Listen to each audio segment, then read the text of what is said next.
Marcus thought draining his own pool would be simple until his neighbor. Karen burst through his gate screaming about environmental catastrophe, her phone already dialing 911. "You're destroying the water table," she shrieked, her face twisted with righteous fury.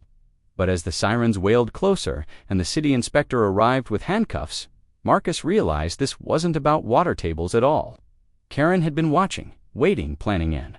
Now she was about to discover that some neighbors fight back harder than she ever imagined.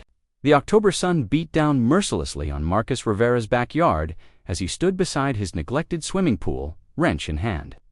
The water had turned a sickly green over the summer, thick with algae that no amount of chlorine could conquer. After 3 months of unemployment, he couldn't afford the pool service anymore, and winter was coming fast. "Should have done this weeks ago," he muttered, kneeling beside the drain valve. The metal was hot against his palm as he began turning the wrench, each rotation releasing a satisfying click. The first trickle of water emerged, then a steady stream that would take hours to fully empty the 20,000-gallon pool. Sweat from his forehead, and headed inside for a cold beer, leaving the French doors open so he could monitor the progress. He'd barely cracked open the bottle when the screaming started. "What the hell do you think you're doing?" Marcus nearly dropped his beer. Through the open doors, he saw Karen Whitfield, his next-door neighbor of 5 torturous years, standing in his backyard like an avenging angel, her perfectly coiffed blonde hair catching the sunlight, her manicured finger pointing accusingly at his draining pool. "Excuse me." Marcus stepped outside, his voice carefully controlled. "You're on my property, Karen. Do you have an idea what you're doing to the environment?" Karen's voice pitched higher, carrying across the quiet suburban neighborhood. "Water is going straight into the storm drains. Into our groundwater. You're poisoning the water table." Marcus blinked. In 5 years of living next to Karen, he'd endured complaints about his grass being too long, his trash cans being out too early, his dog barking at precisely 7:03 a.m. instead of after 8 a.m., per the neighborhood courtesy guidelines she'd personally typed up and distributed. But this was new territory, even for her. "Karen, it's pool water. Chlorinated, yes, but it's not toxic waste. Don't you dare Karen me." She pulled out her phone with theatrical flair. "I'm calling the authorities. This is environmental terrorism." Environmental Marcus caught himself before he could finish the sentence. "Look, I need to drain the pool for winter. It's October. This is normal maintenance." But Karen was already dialing, her phone pressed against her ear with dramatic urgency. "Yes? Hello. I need to report an environmental emergency on Maple Street. My neighbor is dumping thousands of gallons of chemically contaminated water directly into the storm system." Marcus watched in disbelief as Karen paced his patio, gesturing wildly while describing his criminal negligence to whoever would listen. On the other end, her voice carried the practiced cadence of someone who'd made these kinds of calls before. "Ma'am, I understand your concern," came a tinny voice from her phone, loud enough for Marcus to hear. "But pool drainage is typically, Karen shrieked. "There's nothing typical about environmental destruction. I demand immediate action." Marcus tried to step closer. "Karen, you need to calm down and get off my property." She spun toward him, phone still pressed to her ear, her blue eyes blazing with righteous fury. "Don't you dare tell me to calm down. You're the one committing crimes against nature." "This is insane," Marcus said, more to himself than to her. "It's pool water, not nuclear waste." "I'm a member of the Riverside Environmental Protection Coalition," Karen announced, as if the title carried the weight of federal authority. "I know environmental law. What you're doing is illegal dumping, and I'm going to make sure you face the full consequences." The voice on her phone was saying something about sending someone to assess the situation, but Karen was already ending the call with a triumphant smile. "They're sending an inspector," she declared, sliding her phone back into her purse. "And when they see what you've done, you're going to jail." Marcus felt his patience snap. "Get off my property now." "I'm documenting everything," Karen said, pulling her phone back out to start recording.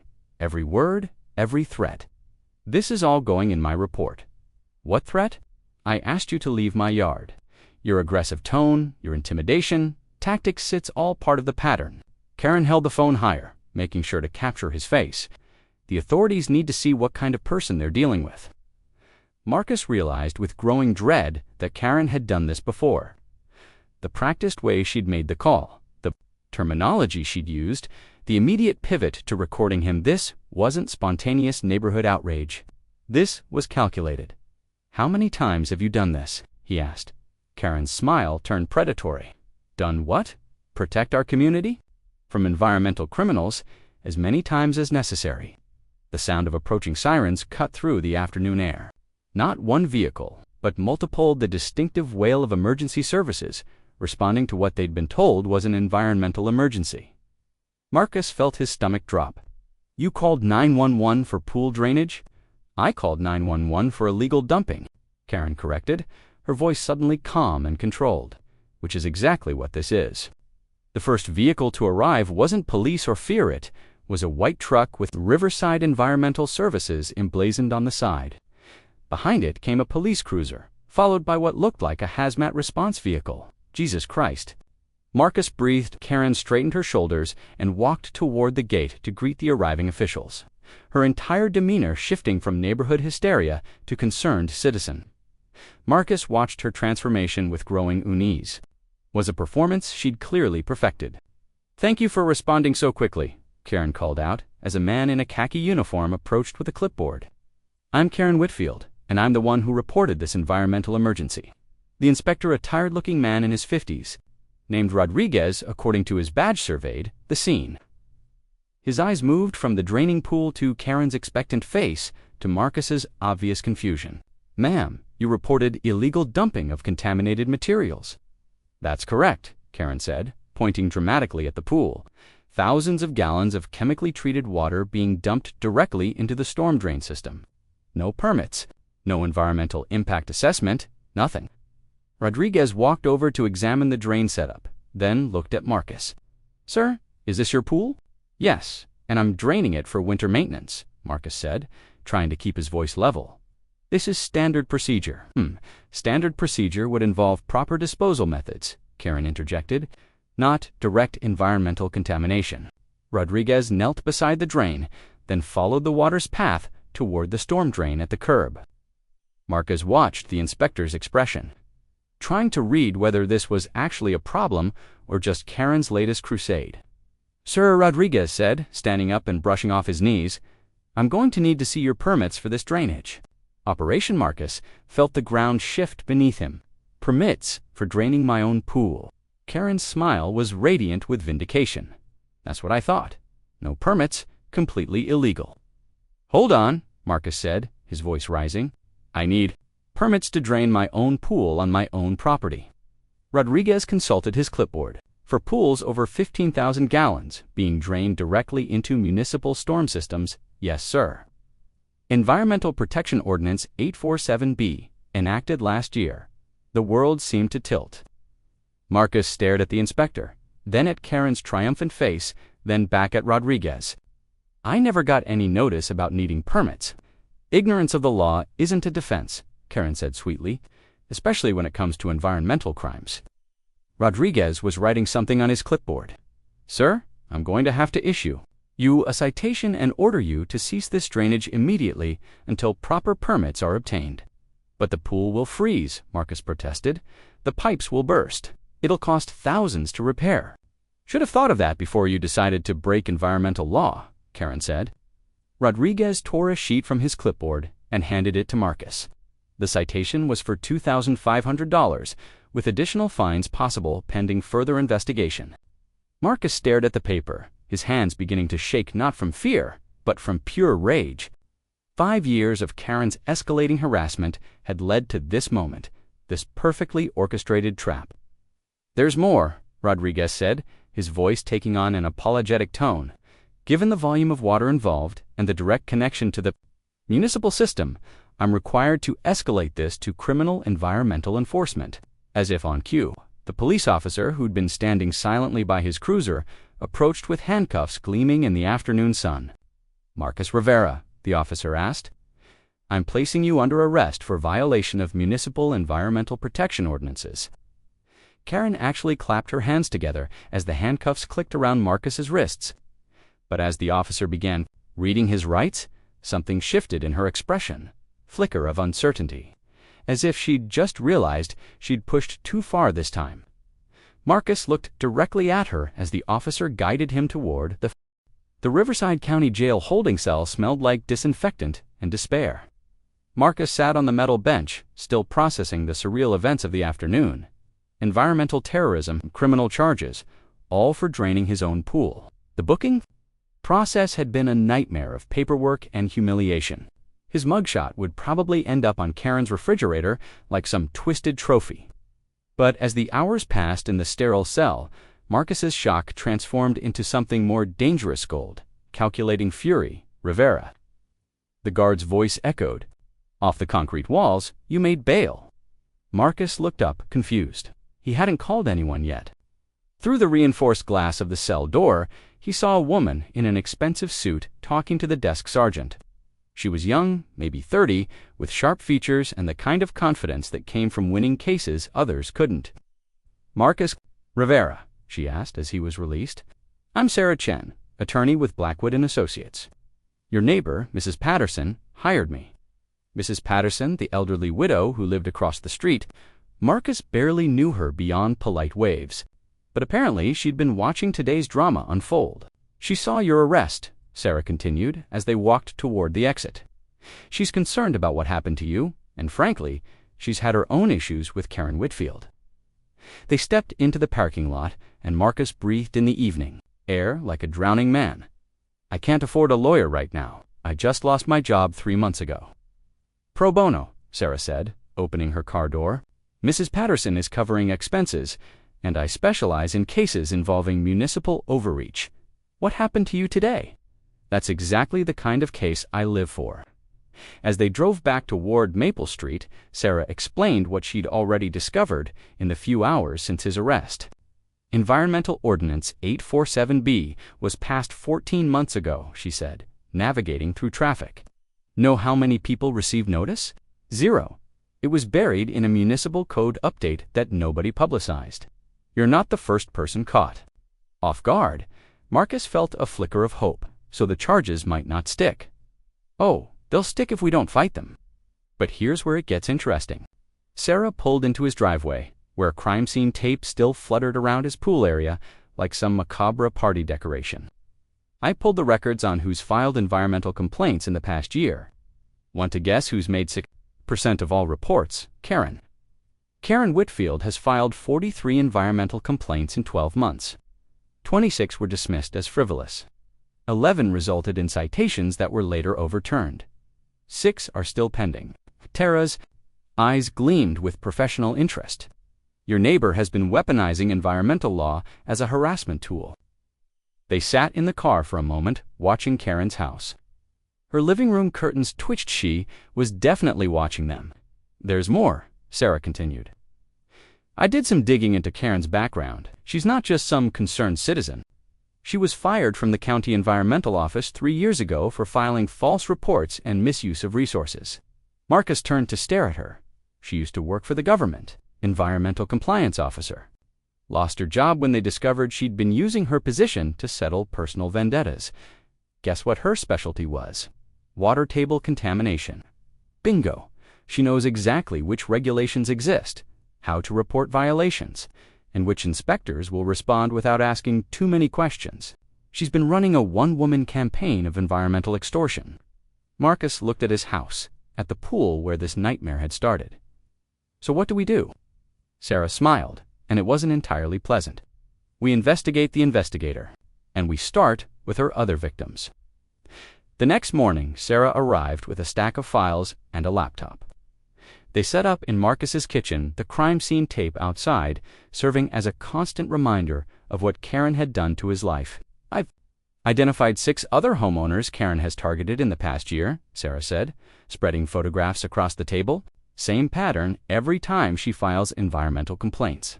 Gets them cited or arrested, then sits back and watches them struggle with legal fees and fines. The photos showed different houses, different people, but the same story. A man who'd been arrested for washing his car in his driveway during a water conservation emergency that didn't actually exist. A woman cited for $3,000 because her sprinkler system allegedly violated watershed protection laws. An elderly couple facing criminal charges for composting in their backyard. She's been systematic about it, Sarah continued. She targets people who can't afford to fight back unemployed, elderly, single parents. People who'll just pay the fines and move rather than challenge the system. Marcus studied the faces in the photos. Real people whose lives had been disrupted by Karen's crusade. Why hasn't anyone stopped her? Because individually, each case looks legitimate on paper. Environmental officer receives complaint, investigates, finds violation, issues citation. The system is designed to protect the environment, not to catch people abusing it for personal vendettas. Sarah opened her laptop and pulled up a detailed timeline. But when you look at the pattern, it's clear what's happening. Karen identifies targets, researches obscure ordinances they're unknowingly violating, then files complaints at the exact moment that will cause maximum disruption. Maximum disruption. Your pool drainage. She knew you'd have to do it before. Winter. She's been watching, waiting for the perfect moment. Sarah pointed to a calendar on her screen. Look at the other complaints, filed right before holidays, during family emergencies, the day before people were scheduled to go on vacation. She times these attacks for maximum psychological impact. Marcus felt sick. The level of calculation, the methodical cruelty, was worse than he'd imagined. There's something else, Sarah said, her voice dropping. I think she's been inside your property before. What do you mean? Sarah pulled up photos from the environmental inspector's report. Look at these shots. Of your pool equipment, the inspector documented everything, including the positioning of your drain valve. According to his measurements, someone had already loosened it partially before you started draining. Marcus stared at the technical drawings. She sabotaged my pool. More likely, she prepared it. Made sure the drainage would happen exactly as she needed it for her complaint. This wasn't just opportunistic harassment, this was entrapment. The doorbell rang, interrupting their conversation. Through the window, Marcus could see Mrs. Patterson on his front porch, holding a covered dish and looking nervous. Marcus, dear, she said when he opened the door, I brought you some casserole. I thought you might not feel like cooking after ... Yesterday, he invited her in, and she seemed relieved to be inside, away from Karen's watchful windows. Mrs. Patterson, Sarah said, you mentioned you've had your own issues with Karen Whitfield? The elderly woman's face hardened. That woman has made my life hell for 2 years. Started with complaints about my rose bushes being too close to the property line. Then it was my bird feeders attracting pest species. Last month, she had the city cite me for my mailbox being 2 inches too far into the sidewalk easement. Did you fight the citations on a widow's pension? I paid the fines and moved my mailbox. Easier than fighting City Hall. Mrs. Patterson's voice cracked slightly. But watching her destroy that nice young man yesterday, I couldn't stay quiet anymore. Sarah made notes, while Mrs. Patterson detailed 2 years of escalating harassment. The pattern was identical obscure violations, perfectly timed complaints, systematic targeting of someone too vulnerable to fight back. She threatened me once, Mrs. Patterson added quietly, said if I didn't maintain community standards, she'd find ways to make my life very difficult. I thought she was just a busybody neighbor. I didn't know she could actually follow through. Marcus felt his anger crystallizing into something more focused. Karen hadn't just targeted him, she'd been terrorizing the entire neighborhood, picking off the most vulnerable residents one by one. Mrs. Patterson, he said, would you be willing to file a complaint, not environmental harassment? The old woman looked scared but determined. If it helped stop her, yes. Sarah was already pulling up forms on her laptop. We're going to do more than file complaints. We're going to build a federal case. Federal abuse of governmental process, criminal harassment, conspiracy to violate civil rights under color of law. Karen Whitfield has been using environmental regulations as weapons of intimidation. That's not just harassment, it's a civil rights violation. Marcus felt something shift inside him, a sense of purpose replacing the helpless rage. What do you need from me? Everything? Every interaction you've had with her, every complaint she's made, every time she's been on your property without permission. We're going to document 5 years of escalating harassment and show that yesterday's arrest was the culmination of a systematic campaign of intimidation. As Sarah outlined their legal strategy, Marcus realized that Karen had made a crucial mistake. In her arrogance, she'd finally targeted someone who wouldn't just pay the fine and disappear. She'd picked a fight with someone who had nothing left to lose. Outside, Karen's curtains twitched again. She was still watching, gloating over her latest victory. She had no idea that her reign of terror was about to eat. The voice that answered the Inspector General's hotline was crisp and professional. Inspector General's Office, Corruption Reporting Division. This is Detective Morrison. Marcus had rehearsed this conversation in his head, but hearing the actual words felt surreal. I need to report suspected corruption involving Environmental Inspector Rodriguez and possible abuse of municipal enforcement procedures. I'm listening. Marcus outlined every thinker's pattern of complaints. Her background as a fired environmental officer, the suspicious timing of violations, and the way Rodriguez had handled his case. When he finished, there was a long pause. Mr. Rivera, are you available to meet this afternoon? I think we need to talk in person. 3 hours later, Detective Morrison sat in Marcus's kitchen, reviewing Sarah's meticulously organized files. Morrison was a compact woman in her 40s, with the kind of sharp eyes that missed nothing.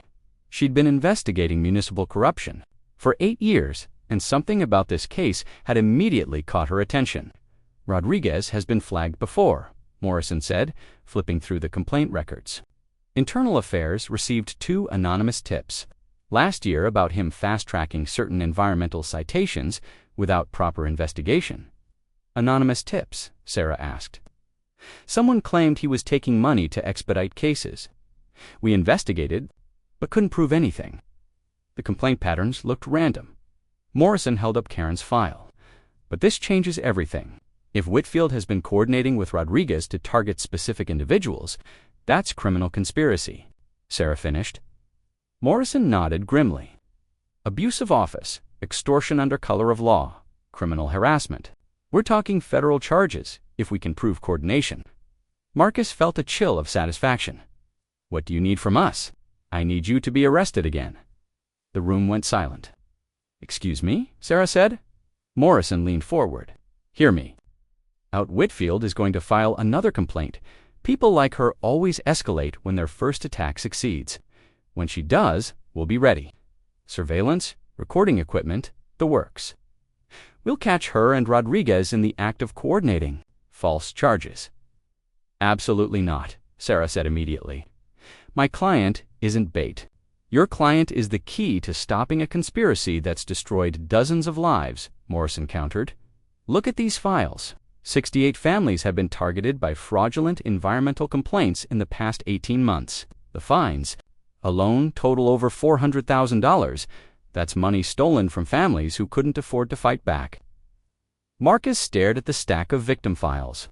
Behind each folder was a family like his, people who'd had their lives turned upside down by systematic abuse of power.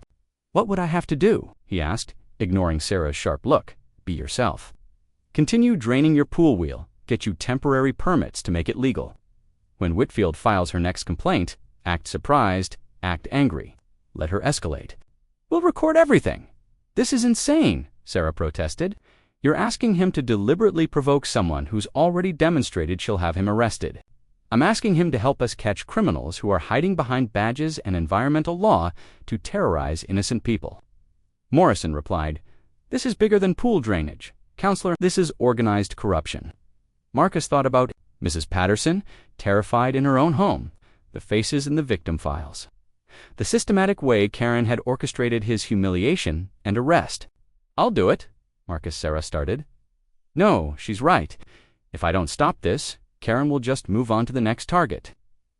How many more Mrs. Pattersons are going to lose their homes because they can't afford to fight fraudulent citations? Morrison smiled with professional approval. We'll wire you up, position surveillance teams. If Whitfield and Rodriguez are working together, we'll have them on federal charges within the week. The next morning, Marcus stood in his backyard with newly approved drainage permits in hand, watching water flow from his pool while wearing a wire transmitter that felt like it weighed 50 pounds. Across the yard, Sarah sat on his patio with her laptop, officially there to work on his case, but actually serving as backup for the federal operation. They didn't have to wait long. What the hell is this? Karen's voice carried clearly across the fence. She was in her backyard, phone already in hand, staring at his resuming drainage operation with fury. Marcus touched the small transmitter. Under his shirt, "Just draining my pool, Karen. I have permits now." She was climbing over the fence, sexually trespassing onto his property in broad daylight. Those permits are fraudulent. You can't just get permits after you've already committed environmental crimes. "The permits are legitimate," Sarah called. Out from the patio, issued by the county environmental office this morning, Karen spun toward, her rage contorting her features. "Who the hell are you?" "Marcus's attorney. And you're trespassing. I'm protecting the environment." Karen pulled out her phone and speed dialed a number. "Rodriguez, this is Karen Whitfield. We have a problem on Maple Street." Marcus felt his pulse spike. She was calling Rodriguez directly, not the general complaint line, not 911, but Rodriguez's personal number. The conspiracy was real. "Yes, he's draining again," Karen continued, her voice dropping to a conspiratorial whisper that the wire picked up perfectly. "I know we discussed this yesterday, but now he claims to have permits. Can you get down here and revoke them? The usual fee applies." Marcus met Sarah's eyes. The usual fee, they had them. "I understand the permits look legitimate," Karen was saying, "but we both know you can find violations if you look hard enough. Yes, I'll have the money ready." She ended the call and turned back to Marcus with a triumphant smile. "Inspector Rodriguez is on his way. And this time, your fake permits won't save you." "They're not fake permits," Marcus said, letting his voice carry the right amount of frustrated confusion. "Everything about you is fake," Karen snarled. "Fake permits, fake victim act, fake lawyer. But Rodriguez and I know how to handle people like you." 20 minutes later, Rodriguez's white environmental services truck pulled into the driveway. But this time, he wasn't a lawn detective. Morrison sat in the passenger seat, recording equipment visible through the window. Rodriguez approached with his usual clipboard confidence, but something was different. His movements were more careful, his eyes darting between Marcus and the surveillance van parked across the street that Karen hadn't noticed. "Mr. Rivera," Rodriguez said formally, "I've received a complaint about improper pool drainage despite existing citations. I have permits," Marcus said, holding up the paperwork. Rodriguez examined them with theatrical thoroughness. These permits appear to be paused, seeming to realize he was walking into a trap. "These permits appear to be in order." Karen's face went white. "What? No, that's not. Rodriguez, we discussed this." "Ma'am, I don't know what you think we discussed," Rodriguez said carefully, "but if the permits are valid, there's no violation." "Don't give me that shit," Karen exploded. "I paid you $300 yesterday to make sure this bastard got arrested. Now you're telling me you can't find a single violation?" The words hung in the air like a confession written in fire. Rodriguez went completely still. In the sudden silence, they could all hear the faint whir of recording equipment. From Morrison's position, Ma'am, Rodriguez said quietly, "I think there's been a misunderstanding." "Misunderstanding?" Karen's voice pitched into a shriek. "I have receipts, Rodriguez, bank transfers, photos of every envelope of cash I've given you over the past year. You think I'm stupid enough to run this operation without keeping records?" Marcus felt the world tilt. She'd been paying Rodriguez for fraudulent citations, and she'd been documenting everything. "You need to calm down," Rodriguez said, but panic was creeping into his voice. "I need to calm down." Karen laughed, a sound like breaking glass. "You're the one who's about to lose everything.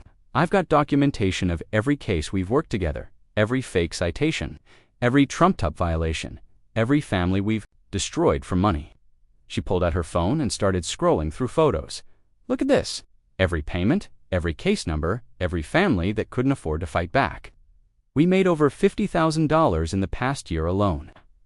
Rodriguez lunged for her phone, but Karen danced away, still screaming. "You think you can cut me out now? I built this system. I identified the targets. I wrote the playbook." Detective Morrison chose that moment to emerge from the surveillance van, badge raised with 3 uniformed officers behind her. "Whitfield and Inspector Rodriguez, you're both under arrest for conspiracy to commit extortion, abuse of governmental authority, and criminal racketeering." Karen's face went through a series of expressions: confusion, understanding, rage, and, finally, calculation. As the handcuffs clicked around her wrists, She looked directly at Marcus with pure venom. "You think this is over?" she snarled. "You have no idea what you've started. There are others. This goes higher than Rodriguez, higher than the county. And when they find out you brought it all down—" "Ma'am, you have the right to remain silent," Morrison interrupted. "I suggest you use it." But as they led Karen to the patrol car, she turned back one final time. "Check the city council records. Marcus, check who approved all those environmental ordinances. Check who's been getting federal—" The FBI field office in downtown Riverside buzzed with activity as Agent Jennifer Walsh spread city council meeting minutes across the conference table. It had been 3 days since Karen's arrest, and her cryptic warnings about high corruption had opened a federal investigation that stretched far beyond pool drainage. "Your neighbor wasn't lying," Agent Walsh said, pointing to highlighted sections of the documents, "the environmental ordinances that made your pool drainage illegal. They were pushed through by Councilman Bradley Hoffman in a series of emergency sessions with minimal public notice." Marcus studied the timeline. Emergency sessions, supposedly to address imminent environmental threats to the watershed, Sarah read from the meeting notes. But look at the dates. Every ordinance was passed within days of Karen Whitfield filing formal complaints about specific violations. Detective Morrison leaned back in her chair. She wasn't just exploiting existing laws, she was creating new ones. Agent Walsh nodded grimly. "It gets worse." Hoffman received $847,000 in federal environmental protection grants over the past 2 years, supposedly to fund enhanced enforcement of these new ordinances. Guess who was contracted to provide community environmental monitoring services? Karen, Marcus said. Karen Whitfield, Environmental Consulting, LLC, a company that didn't exist until 18 months ago, but has received over $200,000 in federal contracts to identify environmental violations in residential areas. The scope of the fraud was staggering. Karen hadn't just been harassing neighbors, she'd been building a criminal enterprise, using her inside knowledge to create laws she could then profit from enforcing. So the federal government was paying her to find violations of laws she helped create, Sarah asked, while she was also taking bribes from Rodriguez to ensure those violations resulted in maximum penalties, Morrison added. From the same crimes, Agent Walsh pulled up financial records on her laptop. The money trail is extensive. Federal grants to the city, city contracts to Karen's consulting company, cash payments from Karen to Rodriguez, and kickbacks from Rodriguez. Back to ... double quotes, she paused, highlighting a name. Councilman Hoffman. Marcus felt sick. How many people were involved?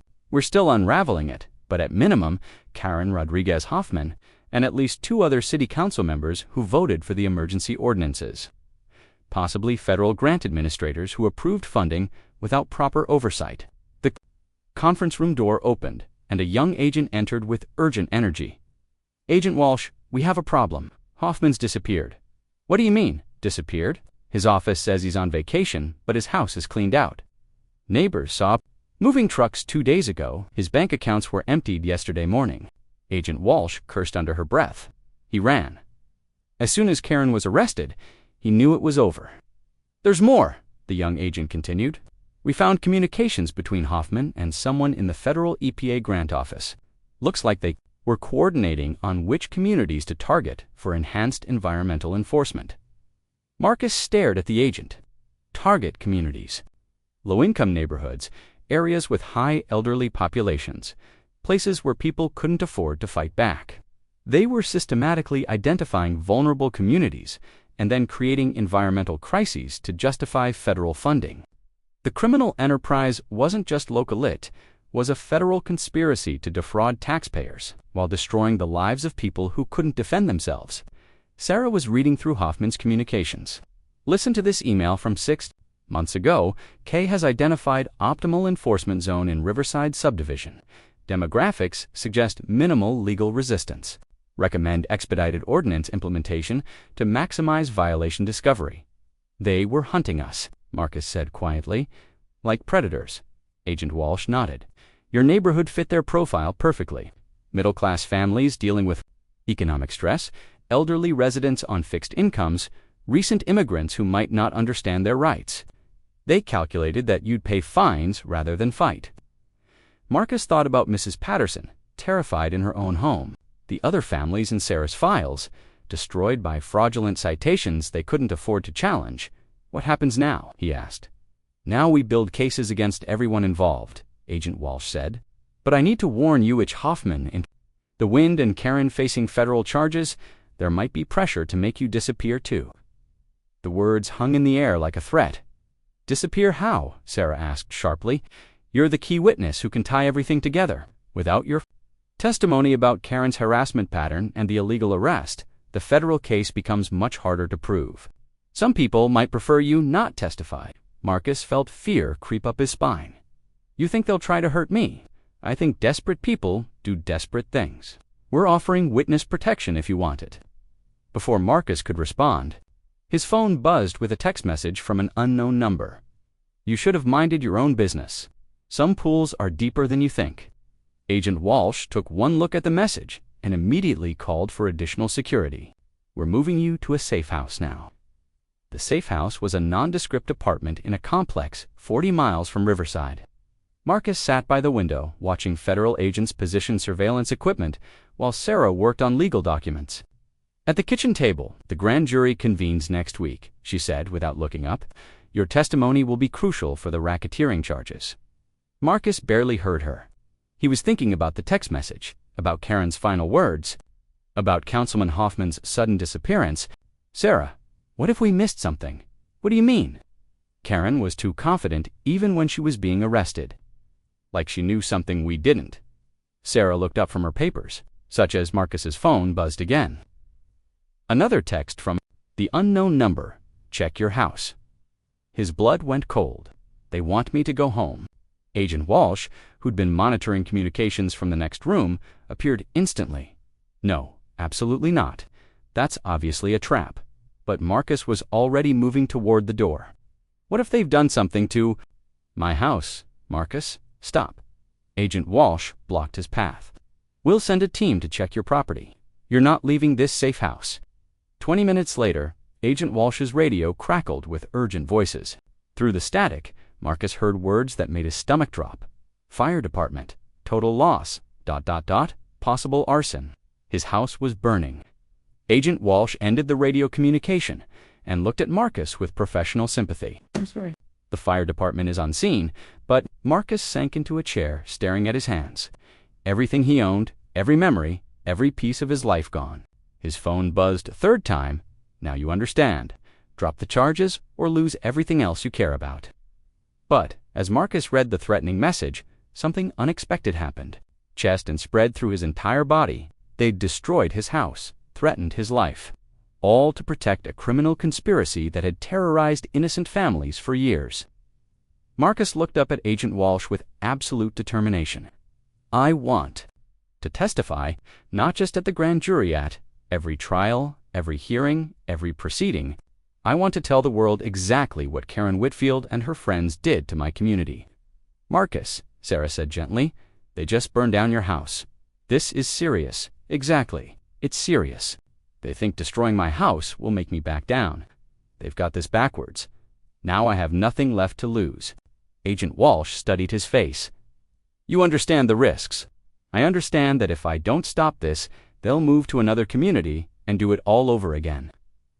How many more families like Mrs. Patterson are going to lose their homes to fraudulent fines? How many more people like me are going to get arrested for draining their own pools?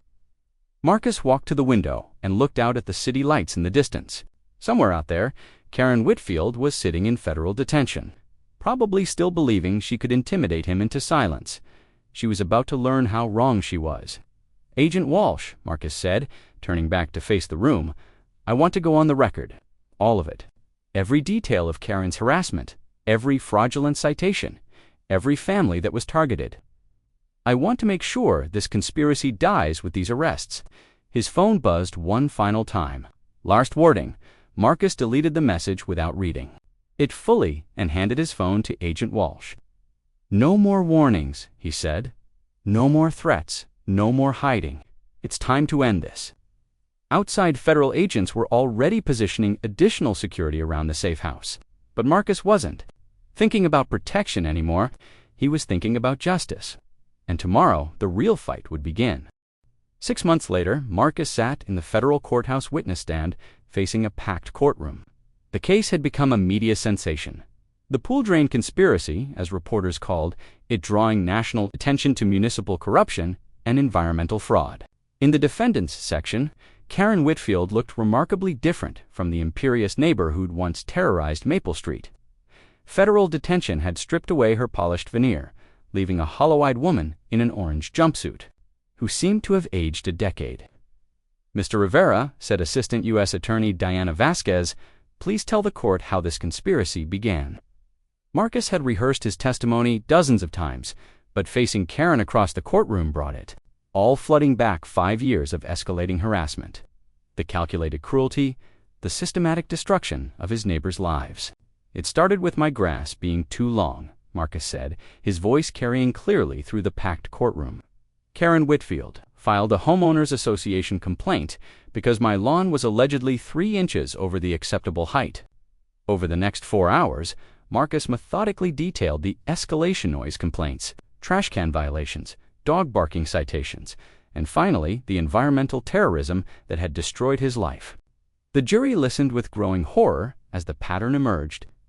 "She wasn't just a difficult neighbor," Marcus explained. "She was conducting psychological warfare, testing how far she could push before people broke."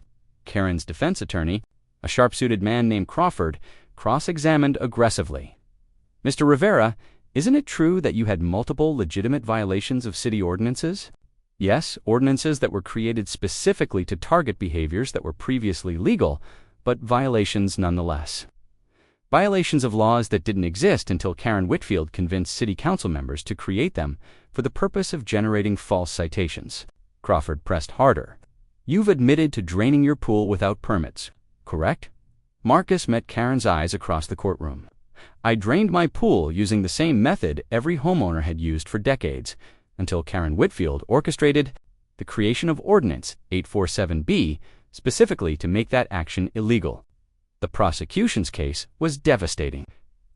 Agent Walsh testified about the money trail federal grants, fraudulent contracts, kickbacks, and bribes. Detective Morrison detailed the 68 families targeted by the conspiracy. Mrs. Patterson, now 83 and using a walker, courageously testified about 2 years of systematic harassment. But the most damaging testimony came from an unexpected source. The prosecution calls former councilman Bradley Hoffman. A murmur rippled through the courtroom. Hoffman had been captured 3 weeks earlier at a casino in Nevada, and his cooperation agreement had been sealed until this moment. Hoffman looked broken as he took the stand. The cocky politician who'd pushed through fraudulent ordinances was now a defeated man, facing 20 years in federal prison. "Mr. Hoffman," Prosecutor Vasquez began, "please explain your relationship with defendant Karen Whitfield." "Karen approached me 2 years ago with what she called a revenue enhancement opportunity," Hoffman said, his voice barely above a whisper. "She claimed that stricter environmental enforcement could generate significant federal funding while protecting the community. But that wasn't the real purpose, was it?" "No. Karen had identified vulnerable neighborhoods where residents wouldn't fight back against citations. She wanted me to create ordinances that would make common activities illegal, so she could report violations and collect federal contracts for enforcement." Hoffman's testimony destroyed any remaining doubt about the conspiracy's scope. He detailed meetings where they'd selected target neighborhoods based on income demographics and legal vulnerability.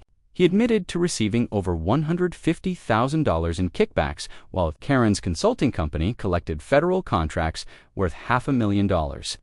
"How many ordinances did you pass at Ms. Whitfield's request?" Vasquez asked. 17 emergency ordinances that bypassed normal public comment periods.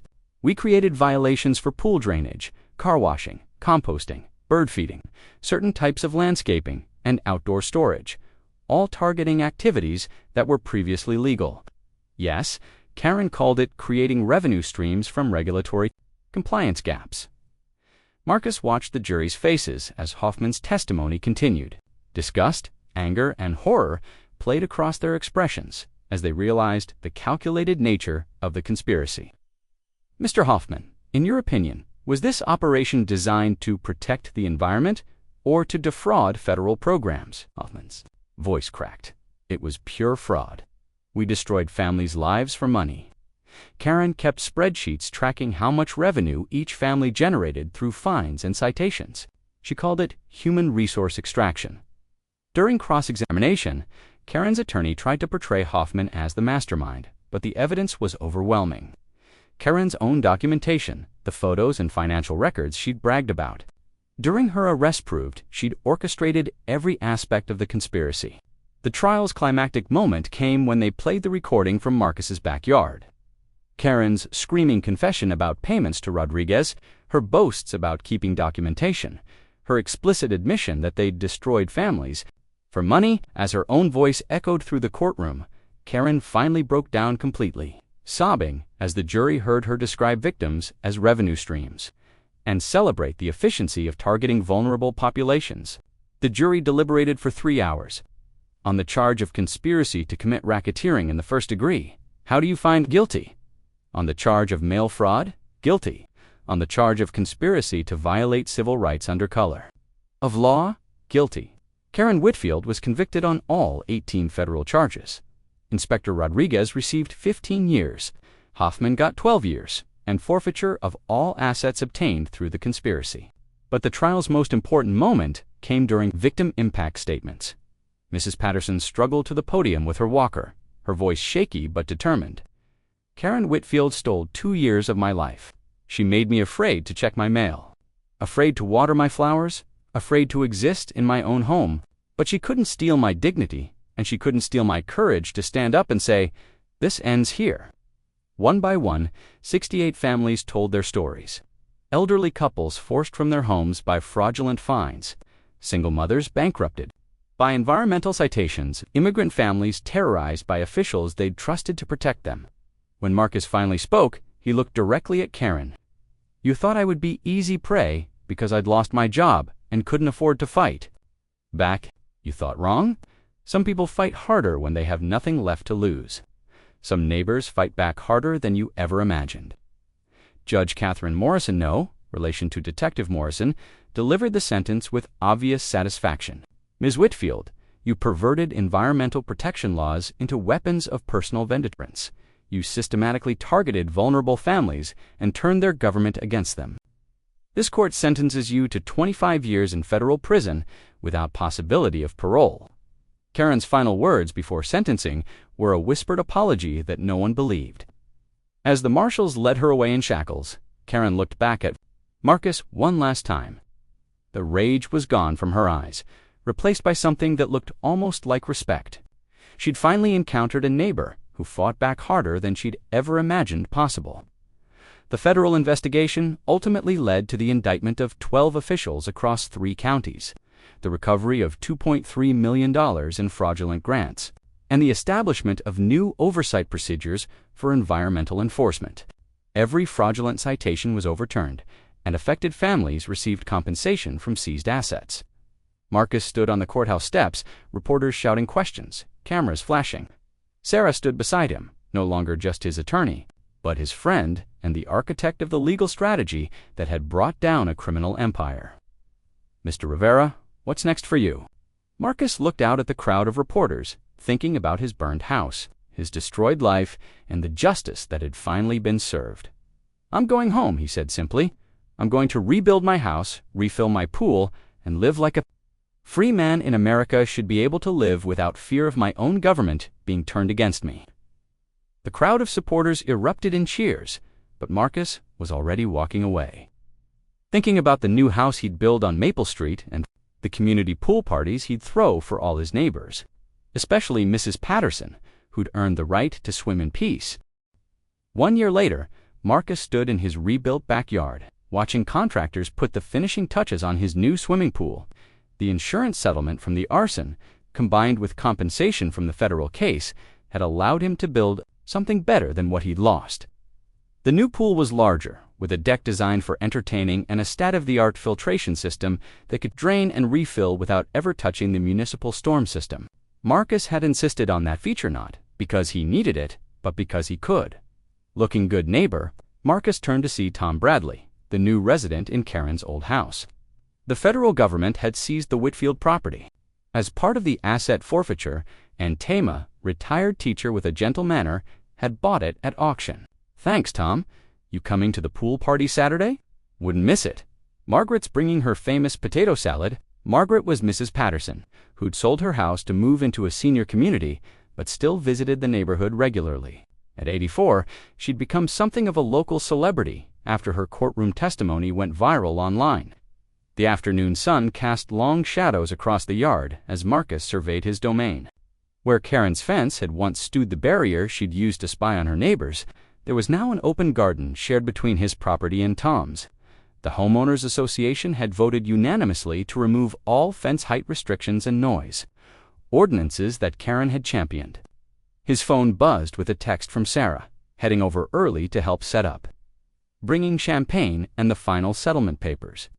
The settlement papers represented the last chapter of the legal saga, the class action lawsuit against the city. County and federal agencies had taken a year to resolve, but every family affected by the conspiracy would receive full compensation plus damages.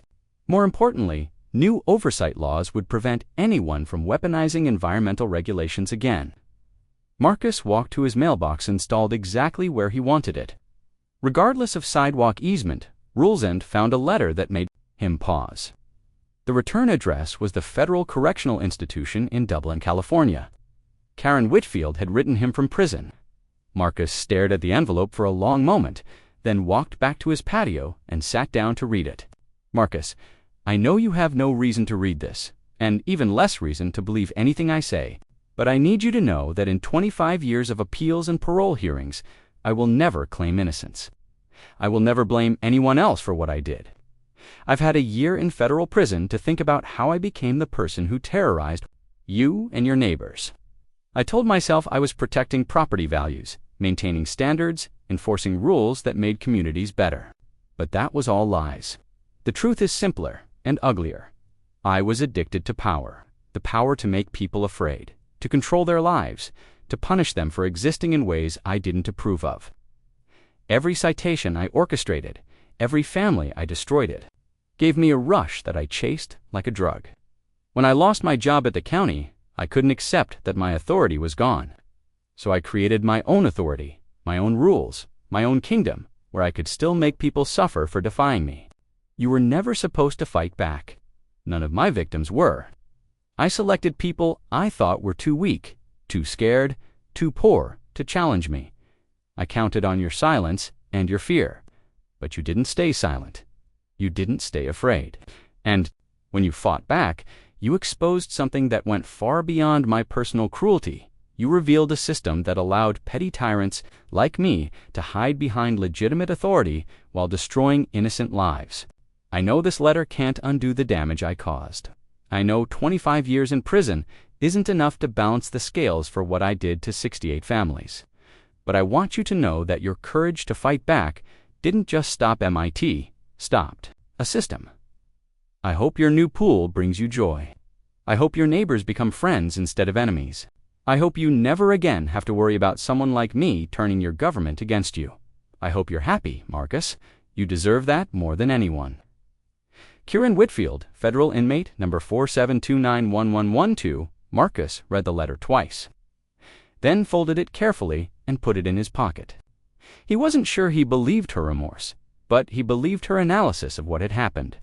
Karen had been drunk on power, and the system had enabled her addiction until someone finally said, "No, Marcus, we're here." Sarah's voice carried across the yard as she arrived with arms full of party supplies. Behind her came a stream of neighbors, not just from Maple Street, but from all over Riverside County. Families who'd been targeted by the conspiracy, reporters who'd covered the trial, federal agents who'd worked the case, and dozens of people who'd simply been inspired by the story of one man who'd refused to be intimidated. Mrs. Patterson arrived, in style, driven by her granddaughter in a convertible, wearing a swimsuit and a sun hat that declared, "Still fighting," at 84, "Marcus, darling," she called out, accepting his help out of the car. "I've been looking forward to this for months. A pool party without Karen Whitfield, watching from her window pure heaven." As the afternoon progressed, Marcus found himself watching his neighbors, enjoying his pool, his deck, his rebuilt life. Children splashed in the shallow end, while their parents grilled burgers and shared stories. Federal Agent Walsh played water volleyball with Detective Morrison. Tom Bradley taught Mrs. Patterson's great-grandchildren how to dive. This was what Karen had tried to destroy, not just his pool or his property, but the simple joy of neighbors being neighborly. As the sun began to set, Sarah found Marcus sitting quietly on his deck, watching the festivities. "Penny, for your thoughts," she said, settling into the chair beside him. Marcus pulled out Karen's letter and handed it to her. Sarah read it with the careful attention of a lawyer, then looked up with surprise. "This is ... not what I expected from her." "I'm not sure what to do with it," Marcus admitted. "Part of me wants to throw it away. Part of me thinks it's just manipulation, but part of me ... Part of you thinks she might actually understand what she did." "Yeah. And if she does understand, if she's genuinely remorseful, then maybe the system worked. Maybe justice isn't just about punishment, maybe it's about preventing the next Karen Whitfield from destroying the next Marcus Rivera." Sarah folded the letter and handed it back. "What are you going to do?" Marcus looked out at his pool, at his neighbors, at the life he'd rebuilt from the ashes of Karen's cruelty. "I'm going to live well," he said finally. "I'm going to be the neighbor I wish she'd been. I'm going to use my pool, enjoy my property, and never let fear dictate how I live my life." He stood up and walked to the edge of his deck, looking out over the party that was still going strong as twilight deepened. "And I'm going to remember that sometimes the most ordinary acts of defiance, like draining your own pool when someone tells you not to can, bring down entire criminal empires." Mrs. Patterson appeared at his elbow, somehow having climbed the deck stairs without him noticing. "Marcus, dear, I hate to break up this philosophical moment, but your pool needs christening." Christening, the first official swim by the person who made it all possible. She gestured toward the pool, where all the party guests were now gathered. Watching expectantly, Marcus looked at the faces around his pool neighbors, who'd become friends, strangers who'd become allies. A community that had come together because one person had decided to fight back instead of giving in. He kicked off his shoes, pulled off his shirt, and dove into his pool with a perfect arc that sent up a spray of water and a cheer from the crowd. When he surfaced, laughing and gasping, Mrs. Patterson was applauding from the deck. "Now that," she announced to the gathering, "is how you drain a pool and fill it with justice." The crowd erupted in laughter and applause as Marcus floated on his back, looking up at the stars beginning to appear in the darkening sky. Karen Whitfield was serving the third year of a 25-year sentence in federal prison. The conspiracy she'd built was destroyed. The system she'd exploited was reformed. The families she'd terrorized were compensated and healing. And Marcus Rivera was floating in his own pool, surrounded by friends, in a neighborhood where no one had to fear their government being turned against them. Sometimes the smallest acts of resistance change everything. Sometimes neighbors fight back harder than anyone imagines. And sometimes justice tastes like chlorinated water and sounds like laughter, echoing across a suburban backyard on a perfect summer evening.